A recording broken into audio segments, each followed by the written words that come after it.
কোন কোন ক্ষেত্রে আত্মীয়তার সম্পর্ক ছিন্ন করা যায় দয়া করে একটু বলেন। খুব সুন্দর একটা প্রশ্ন এবং দরকারি প্রশ্ন। আত্মীয়তার সম্পর্ক ছিন্ন করা এটা কি সওয়াবের কাজ না গুনার কাজ?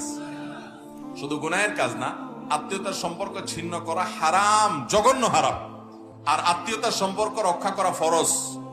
রক্ত সম্পর্কীয় আত্মীয় যারা, তাদের সাথে সম্পর্ক বজায় রাখতে হবে অবশ্যই। এখন কথা হলো, কোন কোন ক্ষেত্রে আত্মীয়ের সাথে সম্পর্ক রাখার কোনো ব্যবস্থা নেই, বরং ছিন্ন করতে হয়।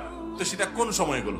তার এক নম্বর হলো, ধরেন কখনো আপনার রক্ত সম্পর্কে আত্মীয়, আপন ভাই উল্টাপাল্টা করতেছে, ভুল পথে আছে, আপনি তাকে যদি সংশোধন করেন, তাকে যদি নসিহত করার জন্য অভিমান করেন, সম্পর্ক ছিন্ন করলেন যে আমি এখন কথা বলবো না তোর সাথে, যা তোর সাথে আমার কোনো উঠা বসা নাই, আপনি সীমিত সময়ের জন্য আপনি তাকে অভিমান করে বয়কট করলেন, এটা স্থায়ী বর্জন না।